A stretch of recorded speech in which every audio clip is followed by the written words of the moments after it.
Thank you again, viewers and listeners, for tuning in to another edition of Globespan 24x7, owned and operated by Mr. Noor Singh, with Mr. Devin Bassoon as the techie operator with us tonight. This evening, we are discussing socio-political stability or instability and moving forward with regards to Guyana. Thank you for coming. We have three very distinguished panelists, discussants. With us tonight are Mr. Timothy Jonas, Senior Counsel of Guyana, Chairman of ANUG and New and United Guyana, Mr. Gobin Harbhajan, a Barbician, who is a community activist and advocate and specializes in development. And we have Mr. Derrick Arjune, who himself is a community advocate, community activist based here in New York City. Gentlemen, thank you all for coming. Before we begin tonight's discussion, we have a brief video that we want to show with regards to an event that took place a week ago in Guyana. And the next thing is, police now against police. Here's the next thing. The police, them all look like a fucking thief. Yeah, black man just like fucking jump houses. Yeah, matty black man shoot you like black man. Man down there in Ghana. Oh, mother, the policeman, yeah, gotta look for. Kill the police out. No, the people do yeah, not is yeah, old matty black man shoot a matty black man. I want poison and kill and kill and kill and I want an ethnic war start in this country. I really think I want an ethnic war start in this country, boy. Remember the minister home affairs is a black man, as I call him, we black man. The commissioner is another one. They got few top rank brass Indian banners up there. You know what I'm telling you? I don't get stupid. The private security them were there in the country, black people got the guns. This is 1960s. You feel this is cutlass thing. You know what I'm telling some I done with the boy. You know what I'm telling you? Because the ERC coming into this thing, the thugs them gonna step out of line and let this thing go real while, you know, dog. Not for we black people. Stupid bad. Sometimes I just feel so embarrassed, you know? So embarrassed. I'm a fellow black people. Real thing I'm telling you. I feel so embarrassed. Because of stupidness what y'all do, my people is got there watching, looking at we like we is lower class, a lower set of people in this world, hey? Because black people is do a set of stupidness. I'm telling you, we do a lot of bag and nonsense. I include the toilets and shit, but I know why this do. I don't want thief and thing, you see me? Why is doing here? On this app here? That is why this do. I don't go and interfere with nobody, I don't thief for nobody and them thing. But some of y'all, oh my God. Something do y'all, yeah, what happened? Y'all ain't emancipate yourself yet? Oh my. What's up? Well, y'all don't know his guys again. Well, you guys, yesterday the two video I posted up last night. I've been angry, I've been passionate, I've been vexed, right? But sorry to the black people, they want to say, oh, keep apart and kill out all y'all and stuff. I'm sorry for that, and I hope y'all understand it. I've been vexed yesterday all day. I've been vexed, yes. I've been vexed though, but I'm sorry though, right? So.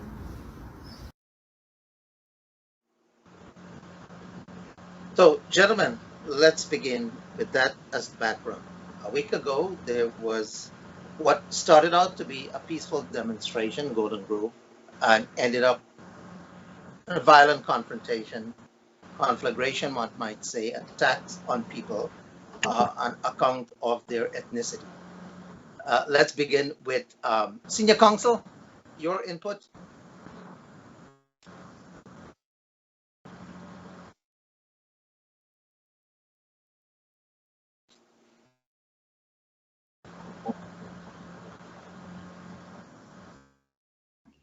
There's a lot that needs to be said, Vishnu. So please say as much as you want to. One of the things with the truth is that it's uncomfortable for some of us, but the truth is immutable, it doesn't move. There were three people that made statements during the video that you just showed. The third one, a young, obviously smart Afro-Guyanese woman, was the most honest. The other two represent the racist, ugly side of our society. Now, what the young woman said is, why are my people doing this? We are embarrassing ourselves. There's a truth about Guyana that we have to I was face. wondering, Council, if you could start from the beginning, how this protest started, why, and so forth, into the background, so that viewers would have a better understanding what it is all about. I asked you because you're the only one who is in Guyana with the legal background. Oh, okay, I can do that. I'm sorry, I assumed that your viewers And knew the then we background, will talk and I about the assumed video. wrongly. Yes. Well, since Vishnu has put the onus on me, let me do the best I can. A youngster named Bacchus, who comes from Golden Grove on the East Coast, was shot by a policeman and killed. This led to a protest in that village. The reason for the protest was, of course, anger at what is seen as a police killing. And I think also the fact that we remember that over the years there have been consistent and repeated occasions of young men, and the majority are young Afro-Guyanese men, being killed by police in extrajudicial circumstances with no accountability. It began many years ago with Shaka Blair in Buxton when his house was broken into at 1 o'clock in the morning and he was shot in his bed. And then it ended most recently with, or in Boston and Dartmouth, Essequibo, who at 1 o'clock in the morning, police broke into his house, shot him in his bed. And there have been several incidents in between. I had mentioned some on a talk the other day, and I have a memory of a group of young university students, one of them killed on Sheriff Street, four of them in a car stopped by police, one shot and killed.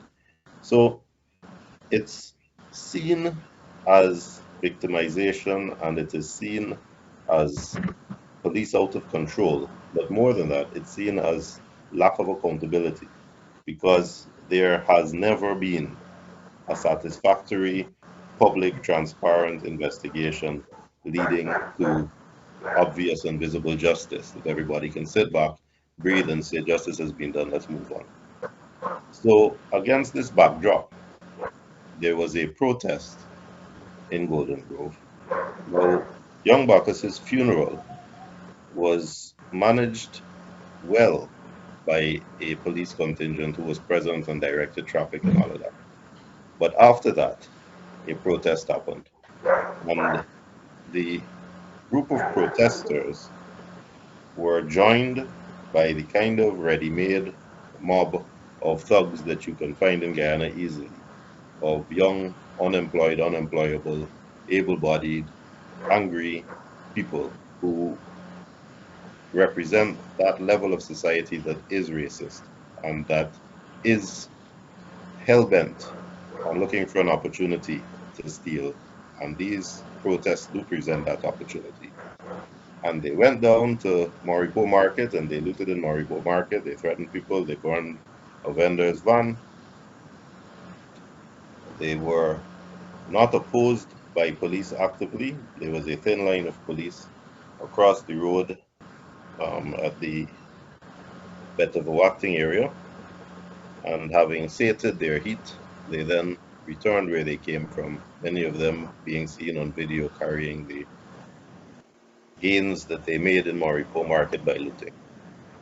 So that is the history, that a genuine protest arising from a genuine concern was overtaken by people who have no genuine concern for the protest and no genuine concern for the movement, but are opportunists, and turned it into the kind of ugly episode of looting that is so familiar in Guyanese landscape. I hope that covers it, Vishnu. Yeah.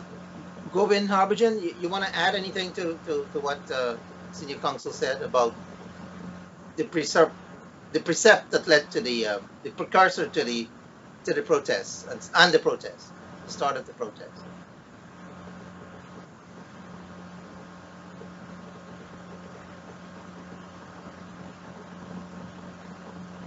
Or if I may ask, since we're not getting anything from Gobin, Harbhajan, Counsel, I was just wondering. Yeah. I also read. I'm here. What was the question? Oh, do you have anything to add to what Senior Counsel said about the precursor to the protests? Yes, I do. Please. Looking at the video that you showed earlier, looking at the video that was up on the screen earlier, where you have racial slur on both sides, and social media is a platform these days. Anyone can go click on and spread hate and racism, which will fuel more people to participate in negative and doing wrong things. Now, after what Jonas said, that which started as a peaceful protest, there is a group of people piggybacking to do mischief, and whilst they're doing mischief, you have some political person piggyback on that also and try to score political points on it and say this is what the protest about, which the people and the family were saying that they are not part of that looting and the robbery and what took place at Monaco. But nevertheless, it happened, and Jonas said there was a thin line of police, which BV police station was not far away. How do we address the situation? This is not the first what happened here, and it's not going to be the last. What do we do to go forward? Before we address solutions, let's just talk about the problem first. So, if you could both, if either one of you can clarify, I also read where social media people, and you mentioned social media, sent out some message that the police officer who allegedly shot Quentin Bacchus was being released or was being sent from closed arrest to open arrest, whatever those technical terms mean. And in fact, I don't think many Guyanese understand those technical terms. But quote unquote, it appeared that he was being somehow being given favored treatment, and that led to the protest. Am I right? Or the protest was planned anyway?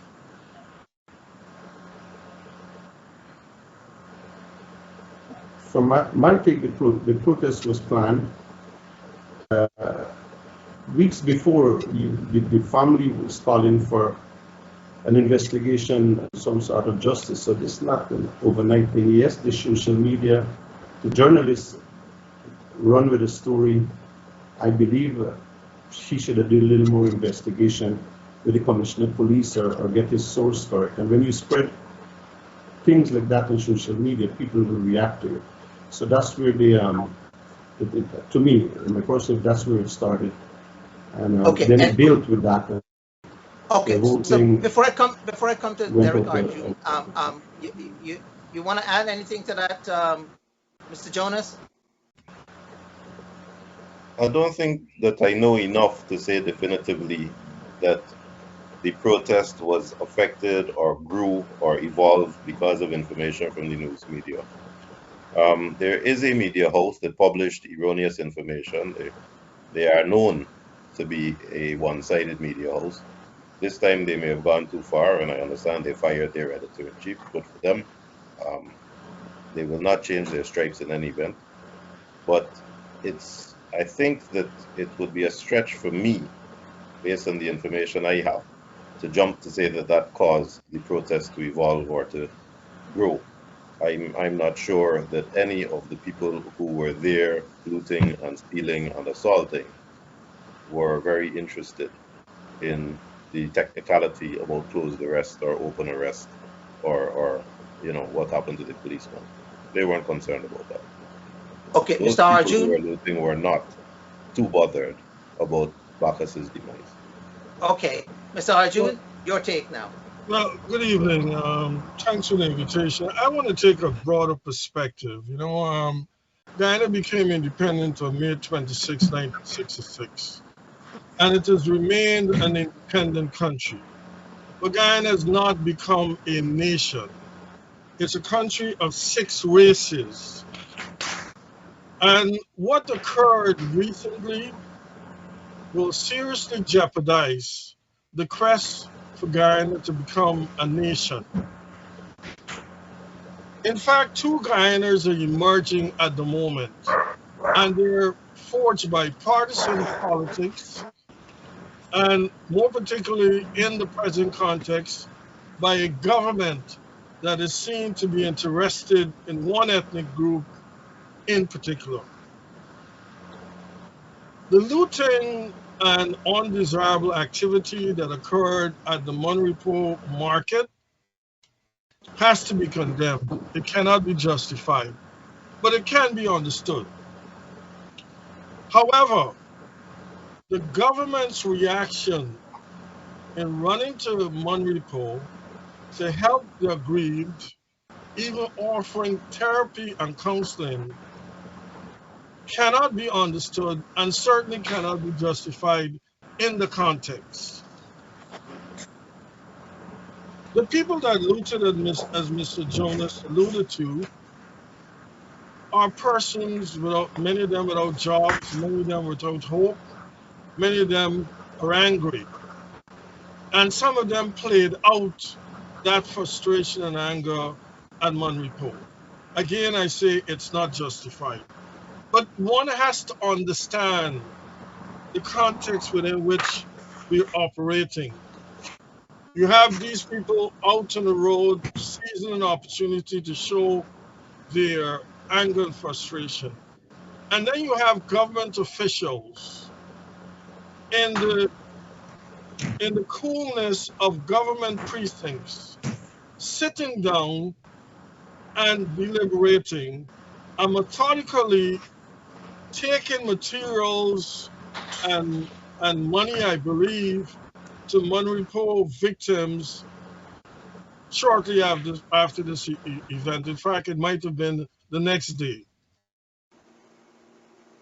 The women, girls, elderly women in Golden Grove got nothing.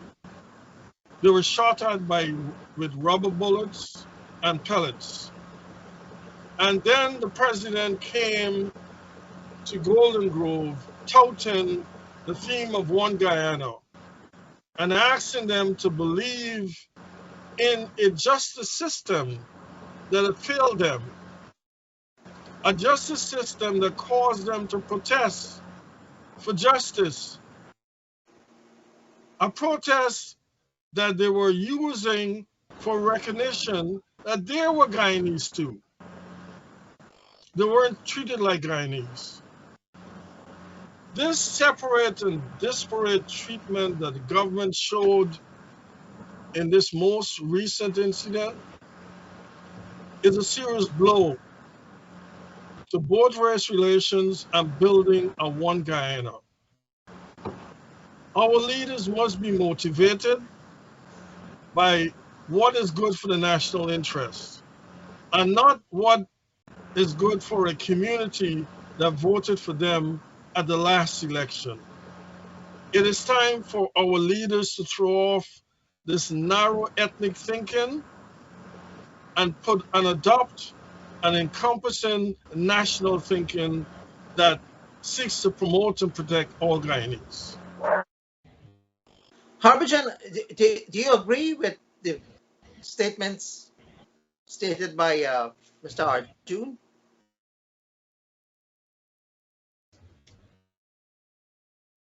Harbhajan, let's go over to Timothy Jonas. If I understand Derrick correctly, he said it was not justified for the president to go and provide assistance to the Monrepo victims. Am I right, Derrick? No, in the context, as president, he needed to pay attention to both Monrepo and Golden Grove. He I think he couldn't win. did, but I think he did. But let's get some people. Let's get some different views of those who were in Guyana. I wasn't. Mr. Jonas. I see that Mr. Harbhajan is back. I don't want to steal his thunder. Okay, so Harbhajan, are you back? Are you hearing us? Yes, I'm hearing you now. All right. Do you agree with the views expounded by Mr. Arjune?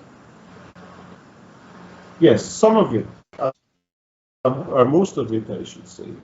Could you clarify? He have a point there.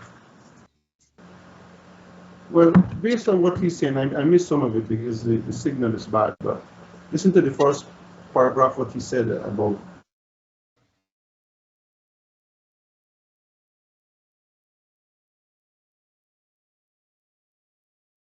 him that one there.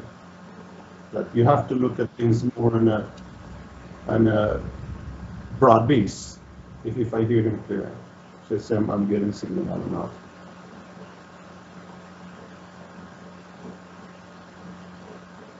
Yeah, we are not hearing you. You're breaking up. Let's shift. Yeah. Let's shift to. I'm hearing you now, Mr.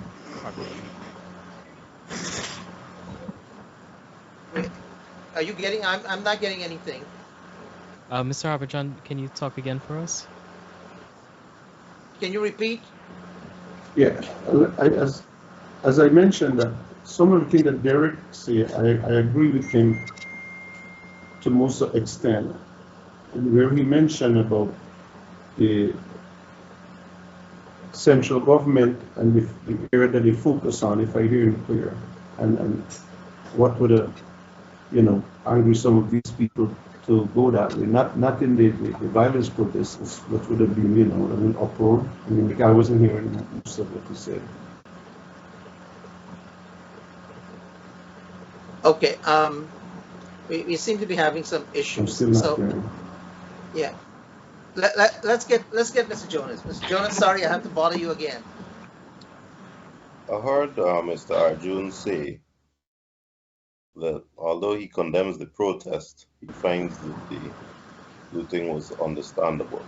No, I said I condemn the looting. I condemn the looting. I support the protests. And I understand the underlying reasons for what they were doing. That does not justify what they did. But by understanding, it forces us to address those social and economic problems that led to that undesirable social behavior. We have to look at Guyana in that way if we're going to cure some of the problems that afflict our communities. Okay, so he gives a clarification, Mr. Jonas. Well, I'm relieved to hear that, but I think that we need to confront our reality. Our reality is that throughout the history of Guyana, in my lifetime, when you look at when a protest happens, whether it's the Henry brothers, whether it's this Bacchus incident, whether it's Dartmouth, the victims and the people who are terrified are largely the Indo-Guyanese. And the people who can descend on a village or descend on a market and loot have largely been Afro-Guyanese. Now, this creates a visual perception because those same Indo-Guyanese in Monrepo market or trying to get through the roadblock up in Berbice when the protest was happening with the Henry brothers, they see a single race of people and they are terrified and they are victimized, and that is not acceptable. So yes, the ready-made mob is created by a failed education system by poverty, by poor leadership. A ready-made mob is there. In 2001, when we had the protests before they had the constitutional reform talks, there was a ready-made mob of unemployed, unemployable. And the victims were the largely Indo-Guyanese businesses along Regent Street. You all remember that. So we see a repetition of the same thing. And because visually it is one group of people, and visually the victims are one group of people, it allows generalizations to be made which polarize the population. And that is why I want to talk about the third speaker, that young lady, who said she was so embarrassed because look at what she's seeing. Listen, no one has the moral high ground in Guyana. When you go and look in our prison system, it's an equal number of Indo-Guyanese and Afro-Guyanese in there. When you talk about motorcycle bandits, as some of the racists like to do, and say these are Afro-Guyanese, you can counter that equally and talk about the pirates, who tend to be Indo-Guyanese. When you talk about domestic violence and how we treat our women and how we beat our children, when you talk about dishonesty in the workplace, it's equal across the board. Our society, which has degenerated because of poverty, because of poor leadership, no side has the moral high ground. So it is racist to say those people loot, those people riot. But it is equally racist to suggest that it is not a race-based issue. The reality, as that young lady said, is that the people who are looting are one ethnicity and the victims are another, and we have to ask ourselves why. And I've been struggling with the why. Because when you read social media, you see the racists on both sides saying, look at those people. And the other racists saying, well, y'all got the money, we're supposed to take it away. Racists on both sides, but they do not represent the race. They represent the worst aspect of each of the races. Because let me tell you, Jonas does not go and loot and burn. Dr. Joseph, Geoff Haynes, Aubrey Bishop didn't loot and burn. So when people say, when the racists come out and say, you can't teach those people, they're lazy, they're good for nothing. They are, because of what they are seeing, feel vindicated in spouting the racism that we heard that youngster spout, becoming derogatory and labeling people based on race, and we are more polarized for it. When you say these people thief, these people are dishonest, that's how they get all that money. Some of the most honest people of integrity, hardworking people I know are the businessmen who are working hard and doing their best. So why is it that we have people of one race who tend toward the looting?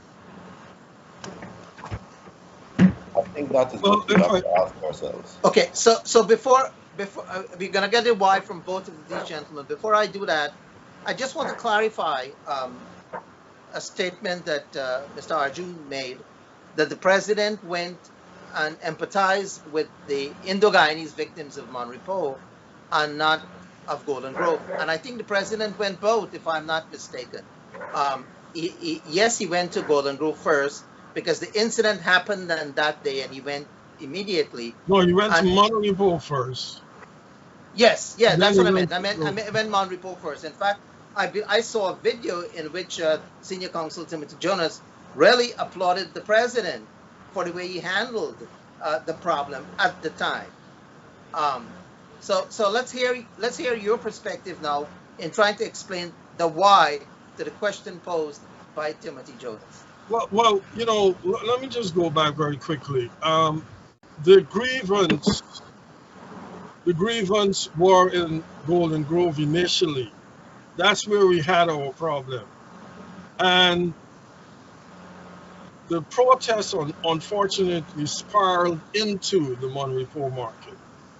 So if we wanted to bring balance to the situation is either you have two parties go to both places at the same time, or the president goes to Golden Grove and not seem to be running to his constituency. But you know, I began this presentation, this discussion, by pointing out that after 56 years, Guyana is a country. It's not a nation. And therefore, Black, Indian, to some extent Amerindian and the Chinese make this distinction among themselves. It is common to hear they do this and they practice this and they think this way and they steal this way. You don't hear about Guyanese. There's always that distinction. And therein lies the problem, that our leaders and ourselves have not sought to build a country, specifically a nation called Guyana. So when you hear the young man's spout all of that racist bile, and then to the same extent, the Black person talking about what could happen in a race war, it's consistent with what is going on in the country. When I often like to say, when we get into our tribal units, you talk Black and Indian, you don't talk Guyanese. And that obtains inside and outside of Guyana. And we need to destroy it. We need to create a Guyanese identity, so that if the people in Monrepo have problems and the people in Golden Grove have problems, they must see them as Guyanese problems, not as Black and Indian. And that's what's happening in Guyana. And I dare say the political leadership has not done enough to nullify this continuing chasm between the races. Until we get to a point when we see each other as Guyanese, we will continue to have this kind of problem. You, Timothy, you talk about the repetition, yes, because you see your Indian brother as having something he shouldn't have, and then the Indian sees the Black person as doing something that it is said he normally does. We need to become a nation. And this concept of one nation is admirable. It ought to be pushed, but it has to be practiced. And it wasn't practiced sensibly about a week ago. It was not. So I say the why lies in the fact that we do not take seriously the concept of nation building. We still are a country of 6 races, and we boast about it. Yes, it has its positives, but we need to become one people, one nation. That's what we need to become. Look, again, I can be corrected, and before I go to Harbhajan, the president, there was a judicial investigation. And while that judicial investigation was being done, I don't think it would have been wise for the president to intervene and go and visit Golden Grove at that particular time. Perhaps when the shooting took place, he should have gone, or some government representative should have gone. But for the president to somehow go during the day of the protest, I don't think it would have been appropriate at that particular day. It would have, tensions were running very high. Anything could have happened. Nevertheless, the president did risk his safety, even though he was threatened on that day. There was one of the protesters who was threatening to kill him for whatever reason. Mr. Harbhajan, your take? Yep, my take on the why is that we don't have a race problem in Golden Grove and Report Box, you know. We have a race problem throughout Guyana. It's something we try to shelf at times, and you will find it come up only when something happened and this small group of people see an opportunity to capitalize either by mischief or politically, how do we, I'm speaking on a layman point of view because I'm on the ground. Race problems do exist on both sides. What you see that young man and that Afro say on social media, that's the tip of the iceberg. There are people behind the scene who are preaching racism. And we need politicians need to go low a little bit here, because you have 65 members of parliament represent 10 different regions, 65 constituencies. I don't think half of these people have access to these MPs if they have a problem or an issue to talk to.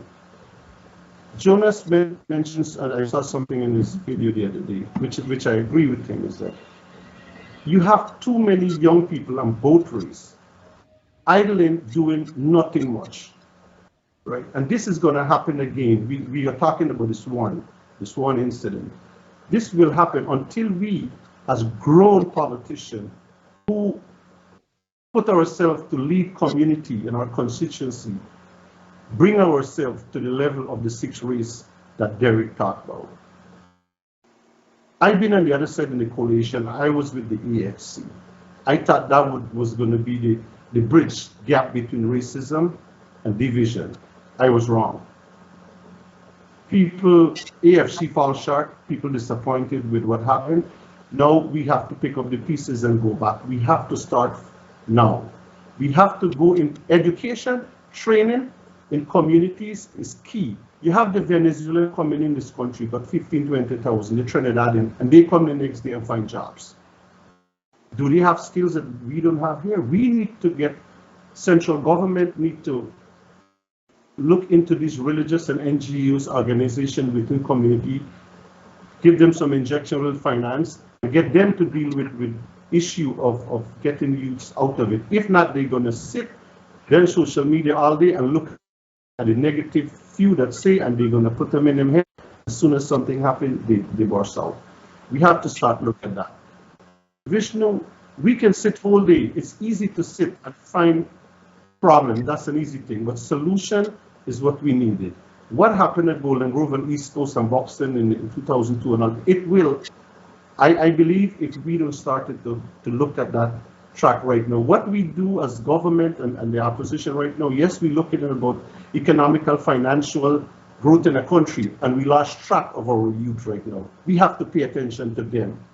Until we don't do that, investors going to say, look, I can't come to Ghana, we have one road. You block off, you put a coconut trunk middle of the road, and the country got in an uproar again. We need constituency, region, RDC, municipalities have hundreds of councillors go into the community, bridge the gap, see what needed.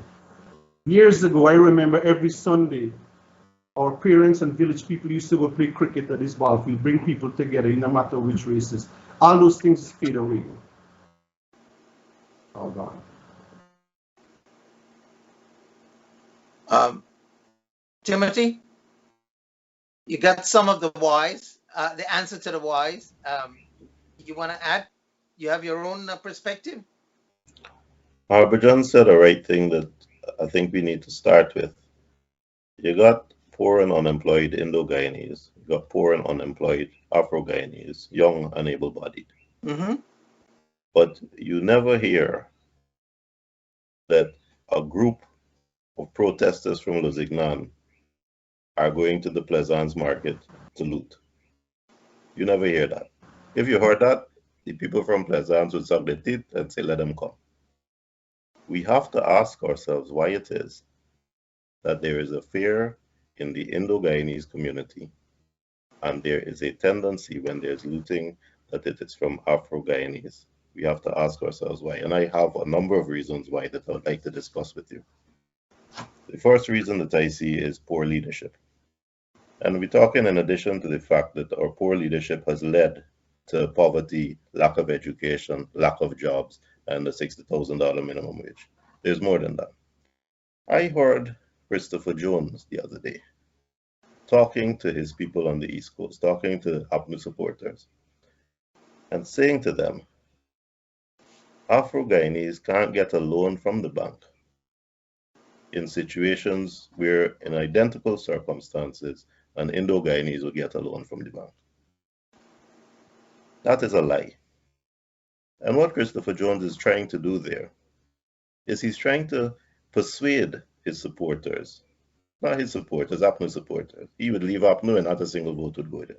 But he's trying to persuade that segment of the political divide that there is some kind of institutionalized victimization going on against them. But it is false. And by doing that, he is trying to give credence to the idea that the institution is against you, that you are a victim, and he is facilitating the anger and the resentment so that these incidents are made possible. If you look at the personnel in the bank, you find Afro-Guyanese highly professional at the top levels of all of those banks. I'm not going to embarrass them by calling their names, but they participate in the decision of who gets loans, who don't get loans.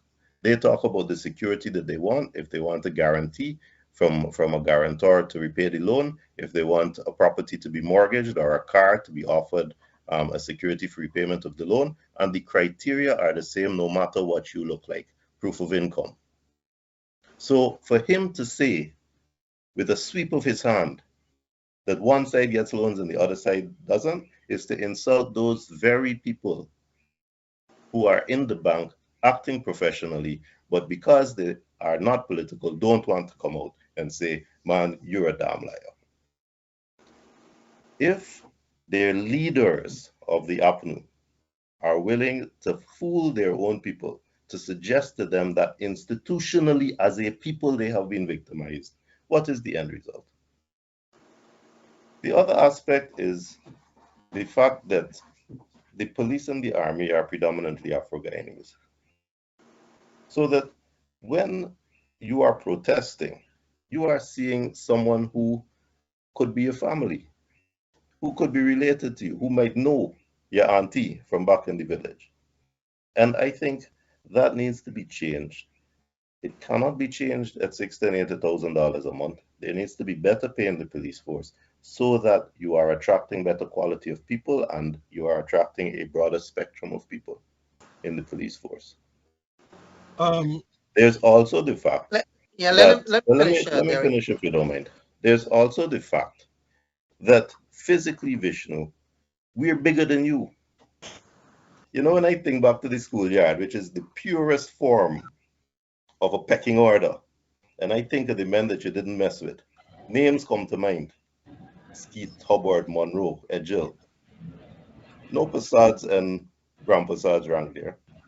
So the fact that we are physically bigger, the fact that the poverty and the resentment is across the board and our leaders are telling us that we are victims and should be resentful, the fact that the police are not motivated, create a perfect storm so that those folk who are prone because of their level in society, because of lack of education, because they are not motivated, because they have given up, those are the people who are prone towards racism, and to express that racism by the victimization of people that don't look like them.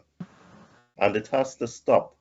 We could say, yes, there are larger long-term issues that need to be resolved, higher pay, better education. We can say that, but none of that offers comfort to those people in Maripo.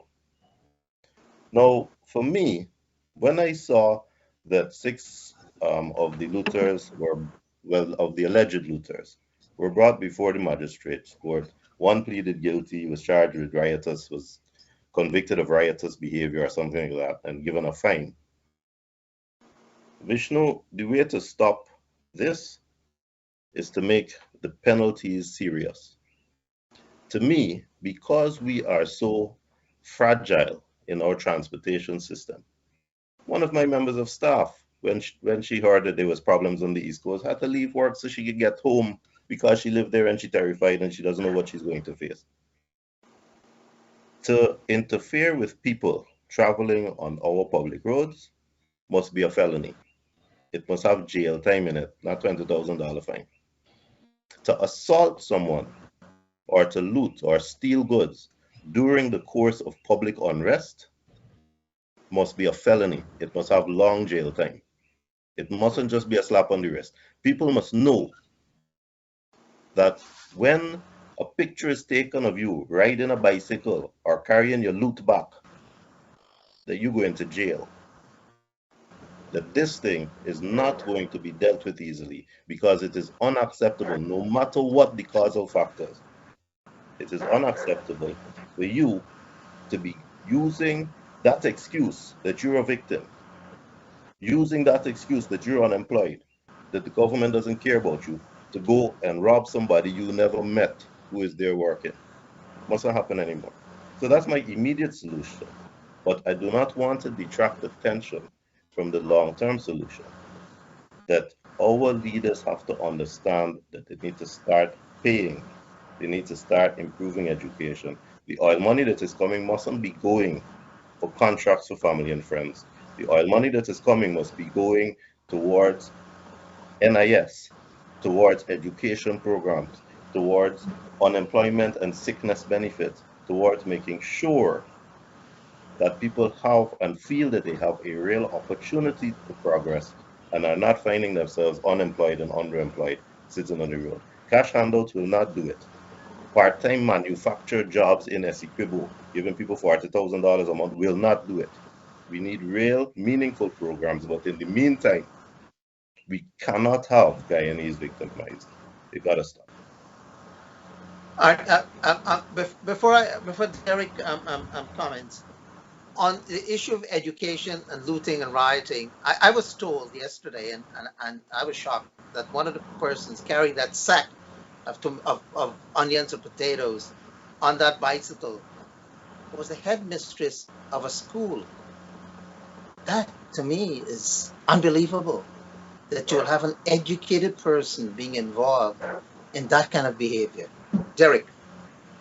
Yeah, well, Timothy said a lot, and much of it is troubling. Like, for instance, because you're bigger, and he's referring to his experience in school, the bigger guys were the ones that he had to be afraid of. I don't know if he did any sociological or psychological study that would underpin his claim that people in school were bigger and necessarily were the ones that bullied you or that you had to be afraid of. I don't. That's not what I said. What I said is that one of the reasons it can be done is because, generally speaking, these people are not smaller. My people, your people are not smaller, they're larger.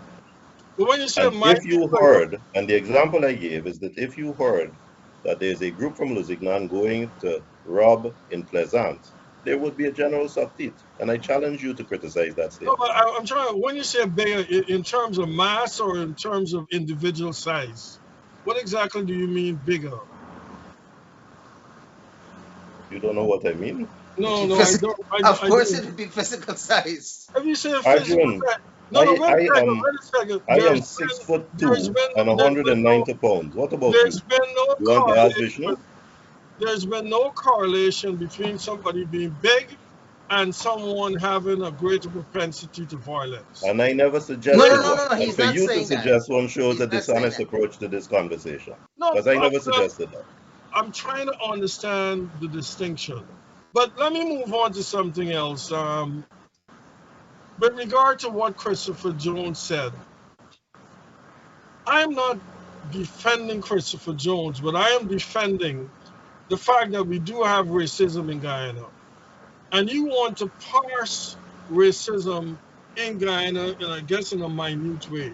If there's racism, then you are going to find racism in institutions, such as banks or lending companies, in employment opportunities. So to say that what Christopher Jones is saying is without a factual basis, I believe is incorrect. Now, I also would like to say that there are some political leaders who who unfortunately push the line of racism. But it's on both sides. It's not only on one side, it's on both sides because racism afflicts all of Guyana. We talk about only black and Indians, but we don't talk about the Amerindians and the Chinese and the Portuguese. It's all Guyanese that have to be involved in ensuring that we create a nation of Guyanese.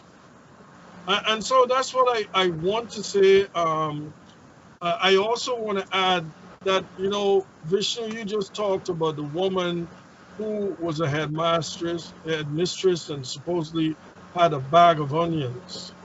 I mean, how do you square that with the morality that we want to transmit to people that stealing is wrong? Maybe there's something in the society that tells her that, and I'm not trying to justify her behavior, that this is just for her to do. It's the right thing to do, given what is going on in the society. And we have not talked about corruption. The corruption in the society that causes the common man to believe that if he takes $10 or $15, it's nowhere as egregious as a politician who might be taking thousands of dollars that belong to him, his mother, and his children. That too has to be addressed if we're going to have a just society. Jones was wrong to say and claim racism in the distribution of loans to Afro-Guyanese and Indo-Guyanese. I know a lot of young Indo-Guyanese who applied for loans and got rejected.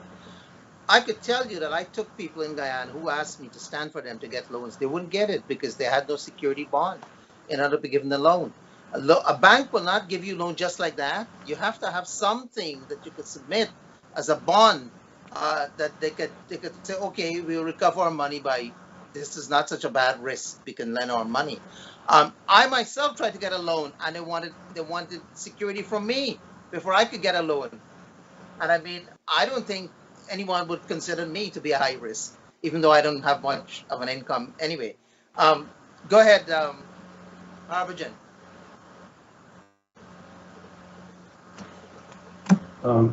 Let me touch a little bit on what Christopher Jones was marketing that day, which I mean, he's a colleague where we would have been campaigning in the past, and some of the things that he would have mentioned there, I summarized that it come from him when he mentioned that in order to get a contract, regional or central government, that you have to be a PASAD or a CPASAD. He, out of everyone, understands the system through the tendering process. Yes, it's not perfect, but to come out and boldly say that you must be of one race, ethnicity to get contracts, and you have to get it through a channel of an Indian name, I don't think there is much truth to it. Let me also add, and this is also to some of the Indian Guyanese who also spread racism on social media, because we only see the physical violence, as Timothy Jonas talking about, but you have to see the mental strain that we put when social media puts something out. I want to bring to the attention also to Cheryl Duncan. Program he called, I mean, he boldly said Trench Crapo and the Jaggerbots, right?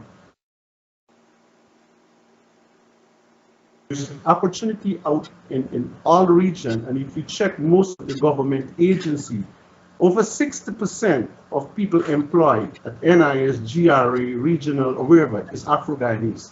I went to the president's office the other day for a meeting, and from the time you stepped into that gate, I personally witnessed over 50% Afro-Guyanese work here. Same goes for the hospitals, the Guyana Police Force, immigration. When a plane landed in Guyana, the first thing you greeted, not race, you see Guyanese, but what type of Guyanese? So we have good Guyanese, but Christopher Jones, Cheryl Duncan is just two persons. Then we have more on social media. Our India Guyanese is also spreading racism and hatred. They must understand we have to put our political differences aside and come together as Timothy Jonas said, the politician, a small group is scoring when things like this happen and both, how do we come? We'll soon be an oil-rich country, or we will be an oil-rich country, and we can work on simple things as how we live as 1/6 race, as Guyanese, because we must study if there's going to be another protest and a grown man getting beat up, then you get people behind a keyboard abroad condemning the Guyana police force and condemn this one. I want to put it out there today, Arjune. Some of these people who are talking about the Guyana police force and they're not, be there to stop protests. Police job is not to catch people and throw them in jail. Police job is to go after the perpetrator that commit the crime and take it before the court. Unfortunately, what happened to Bacchus, it's gone. I'm not agreeing the way the thing was handled, but that's reality. People, over 80% people, back of their head feared to travel to Georgetown, either from Barbados or Cuba right now. Well, I just wanted to point out to you. 1 second. We have to go on a break, and after the break, we'll continue. Thank you. Okay. TravelSpan has some very cheap fares for July and August to and from Guyana. Seats are limited, but call TravelSpan today for these discounted low fares in July and August. In New York, call 718-845-0437. That's 718-845-0437. In Georgetown, call 227-1701. That's 227-1701. And in Berbice, call 337-4287. That's 337-4287. For discounted airfares to and from Guyana, call TravelSpan today.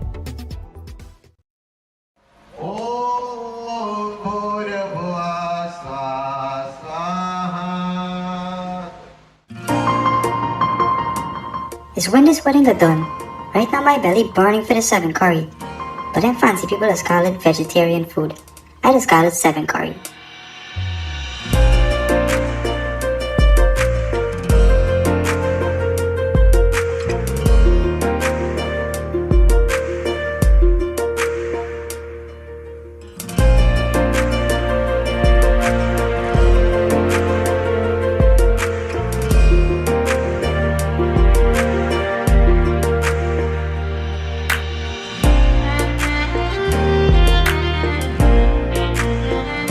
Order your 7 curry or vegetarian box today from allfromonesupplier.com and get free shipping throughout the US.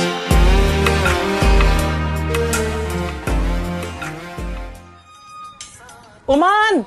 Hey, Oman! Oi! Come that girl, I feel like I see Raymond Ramna right across the road somewhere there. Raymond who? Raymond Ramna right. They sing a girl Ramna, how you creating so? The 2022 TravelSpan Curry Duck Curry Cooking Competition is in Cancun on July 28th to August 1st. Who is going?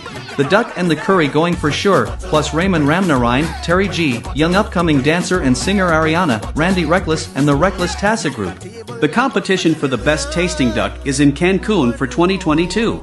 Friends and families, make this a reunion. Flights available from New York, Florida, Atlanta, Texas, Trinidad, Guyana, Canada, or any U.S. states. For more info, call TravelSpan at 212-243-0865. In Canada, call 647-557-6200. In Trinidad, call Amerals at 645-1604. And in Guyana, 227-1701, or visit us at travelspan.com.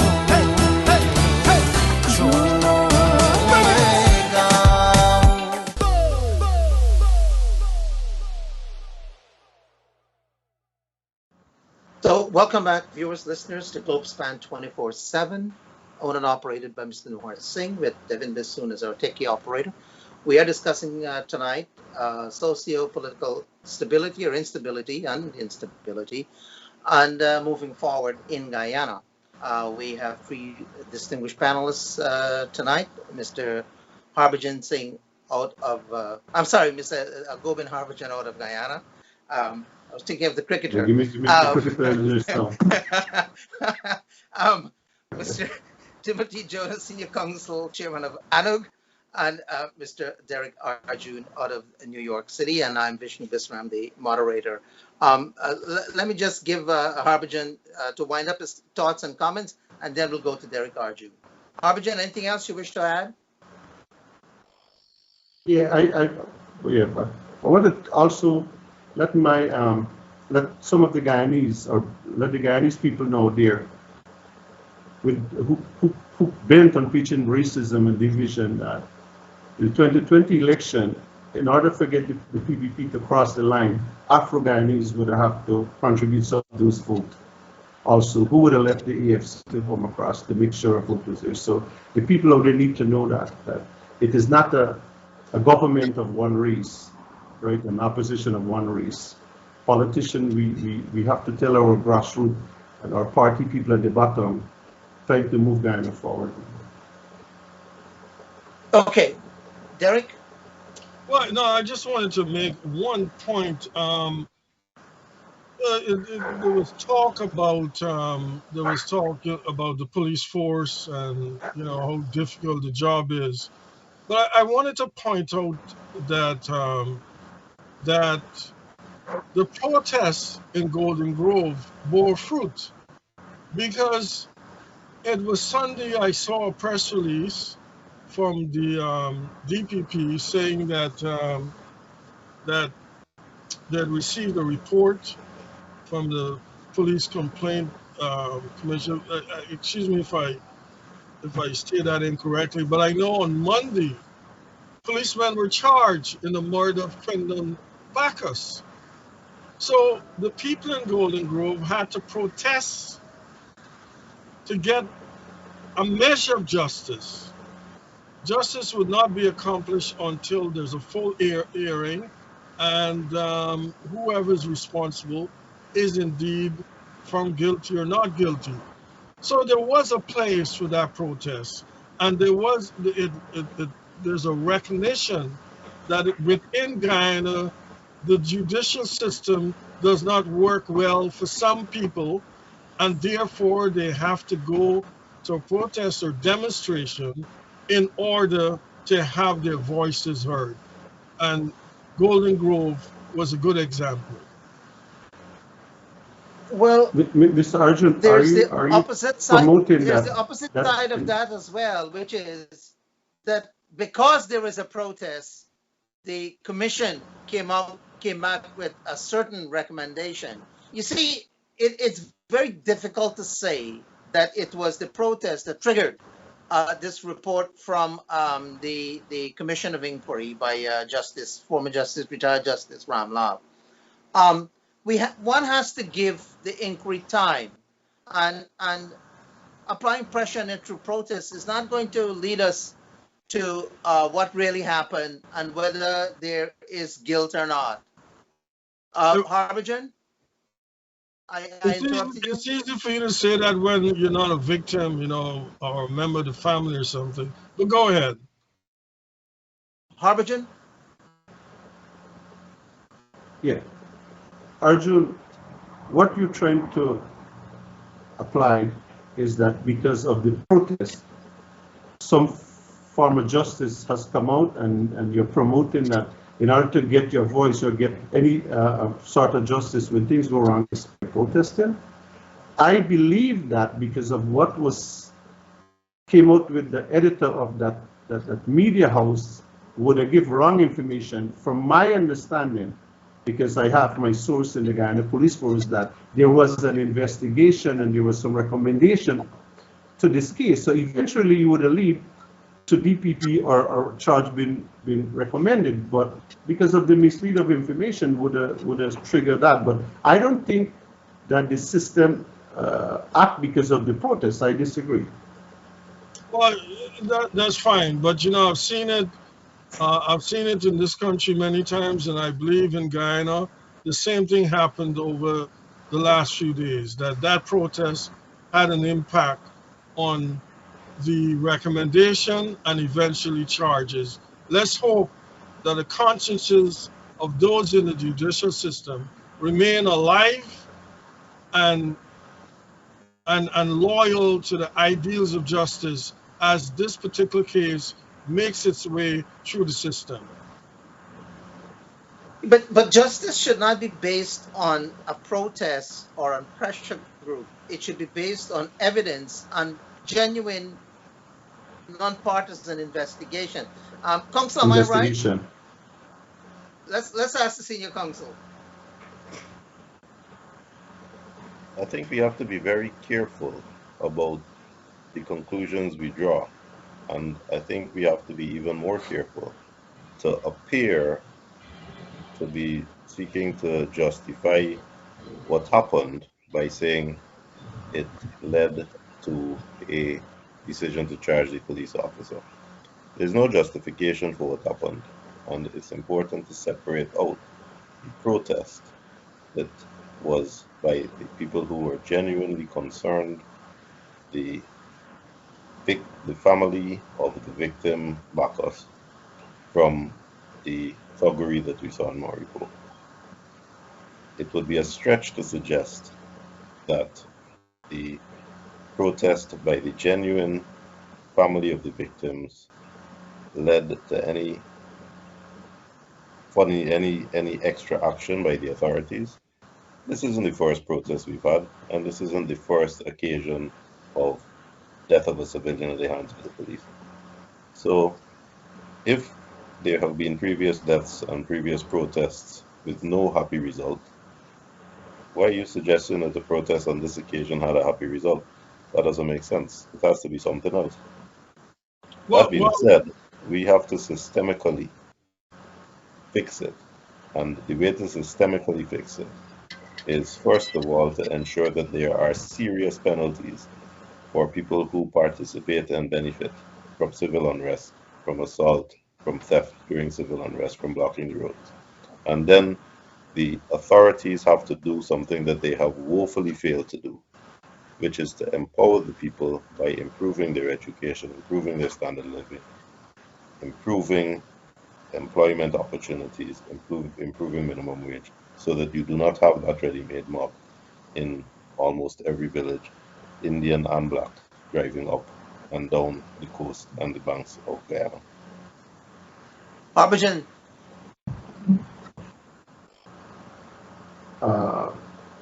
Well, Jonas said a mouthful there, but I'm a strong believer that no one is above the law, and the system is designed, and the system is designed to the law is there for all Guyanese, and we should not think about the protest. We can advocate for stuff how we want it, but at the same time, it goes both ways. Some people in government, either the opposition when they were there, the coalition now, believe that they're above the law, and as soon as something happened to what happened there, you have to protest to get justice. But I don't believe it was a protest for justice. There was the other intention there.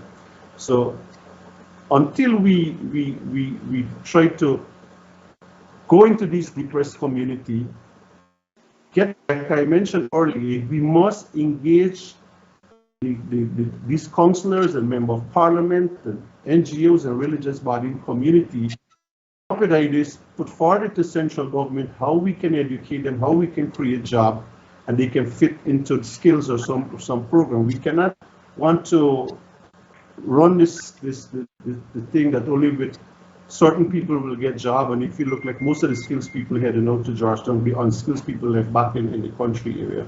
You have too many people with idle time driving up and down doing much. We have to get them out. We have to come collectively, come up with a program. Jonas is not government alone. The opposition also has to play their part. NGOs has to play their part. Religious bodies is distancing themselves lately. We need to bring them together, because the religious organization, the priests, the pastors, and the imam, they are seeing these people on a weekly basis. They have an abundance of people to talk to. We need to, as politicians or ministry or whatever, can engage them, because we have minister of sports. He have a good program running nationally, and you have all this thing going across the region. Now, if you go to a region and then you're going to hoist your program and hand it to the NDC and the municipality or the region, which they are struggling to maintain what they have on their plate, and you're going to load your program, and then you're going to have a field system. We have to come up with a different strategy in order to make the system work. The system is a good system. We just have to make it work. Okay. Any Response from you, Derrick? Well, you know, I support the um, the insistence on people's centered development. You know, attending to the youths through education, jobs, social services. We need to concentrate on that as we try to develop the country. Getting the oil money isn't going to guarantee development. We need to have well thought out, people oriented development projects. And if we do that, then we'll succeed. If we just uh, put in infrastructure, and I would say we do need infrastructure, but some of those programs are rather large and they aren't making a dent in the employment of Guyanese. So we need to redeploy our monetary resources to make sure that that our money works. And in that vein, the opposition has to be involved, but the opposition, to my mind, has not been involved as it ought to be. And part of that is the government's action. Some of the consultation that should have occurred has not occurred, and I'm not sure it is going to occur. And one other thing I wanted to say, you know, we're Guyanese sitting here on this panel tonight. We'd like to say that protest is meaningless. There would not have been a Guyana unless some Guyanese that came before us protested for independence. And for those of us who live in the States and enjoy the benefits of citizenship, it was people who were prepared to protest that got the benefits that some of us are enjoying and continue to protest. So protest has a legitimate place in democratic activity. No, I absolutely agree with you that protest Peaceful protest. is good. However, protest must not involve destroying other people's property, I've beating said up on that. beating up on innocent people, and so forth. Anyway, we're going to summarize now to end tonight's session. So let me begin with Timothy. Would you like to start? Any other things you'd like to add before you summarize? Well, I hear what Harbhajan says about the opposition needing to be part of the process to ameliorate the situation among the poor, among the unemployed. The thing is, that's easy to say, but you have to ask what resources are available. An opportunity has not been given to the opposition to have a say in the decision-making process. And since 2015, I have been arguing and quarreling with AFC folk. And then when AFC did not show that they were providing a liberal middle ground, creating ANOG before the 2020 elections because of the failure of APRO, to say that if the people in charge have an exclusionary policy, then the 45% who are not in the government have zero power. And that is the truth, I'm afraid. And although I agree that the opposition has to try their best to help their supporters, there's very little that they can do, given that all the resources of the state are in the hands of the government. And that was true under Ranger's unimaginative government, and that is true under the present increasingly corrupt government. It is the truth. So you can go into Buxton and you can say, we'll build a road for you and we'll do this and we'll do that and we'll do the other, and pretend that we're talking about one Guyana because we're talking to people that don't look like us. But no one is fooled, and there needs to be something more meaningful. The fact is, we are throwing good money after bad with bad financial policies. We should not have cash handouts at the drop of a hat that are poorly regulated, poorly monitored, and breeding ground for corruption. We need to have a system of welfare through the NIS that is transparent and everybody knows what the rules are. You cannot say, I'm giving farmers money, I'm giving fishermen money, I'm giving these people money, and there is no database as to who is a farmer and who is a fisherman. You create disaster in terms of financial accountability. There needs to be a transparent system. You try to revive Gaisupo and spend billions, and it's not working, and we're dead silent about that. That is nearly as bad as the policy of Granger in just dismantling Gaisupo and putting 6,000 people out to work. Who is better, who is worse? But in the meantime, we have poverty, we have unemployed, we have people thrown on the breadline, but there's no breadline because there's no welfare. And what do we do? When poor Indo-Guyanese see poor Afro-Guyanese as threats, the society is polarized, and the only people who benefit are the two large ethnic parties. And I will say that over and over and over because that also is the truth. Final words, Gobin Harbhajan.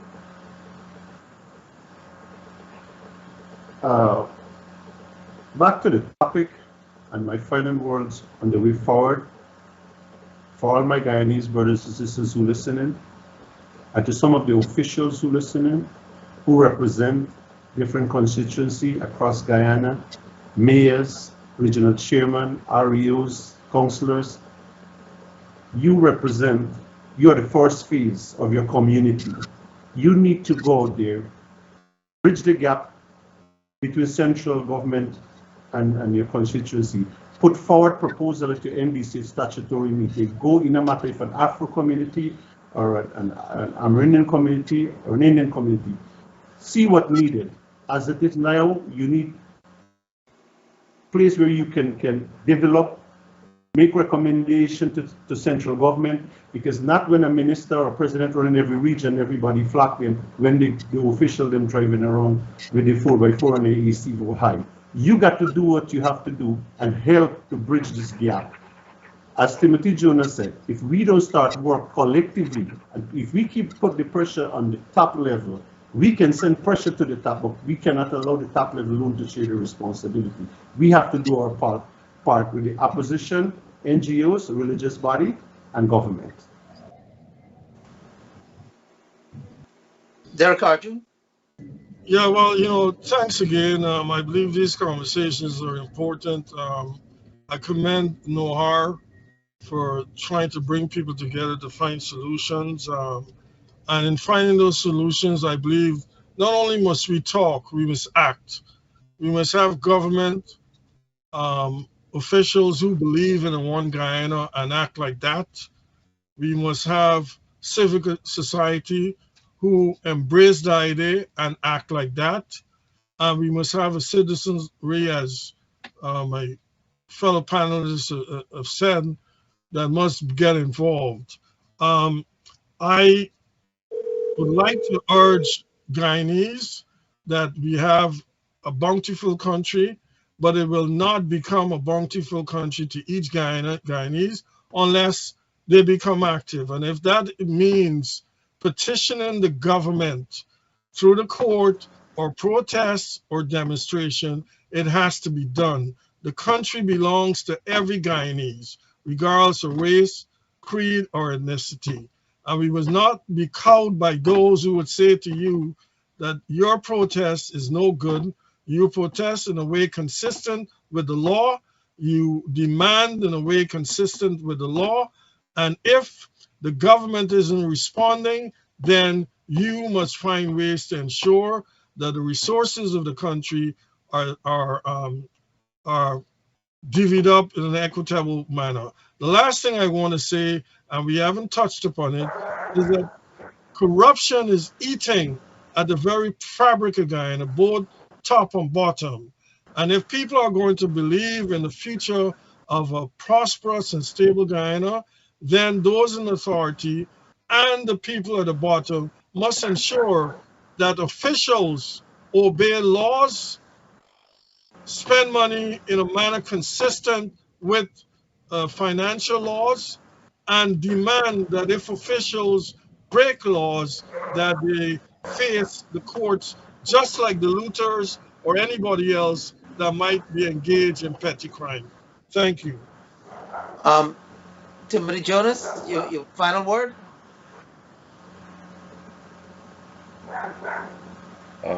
Vishnu, thanks for your for moderating the program. It's an important discussion for us to have. I think that each of us has to reflect internally. When I say each of us, not the people, the five of us here only, every human being, and for me, importantly, every Guyanese.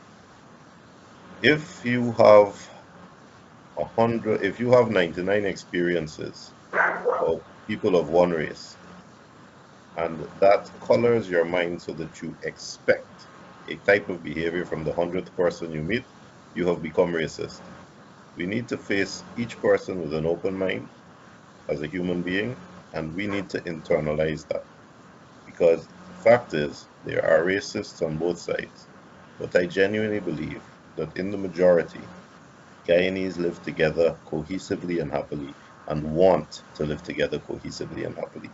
And that is what we have to explore and exploit and make grow.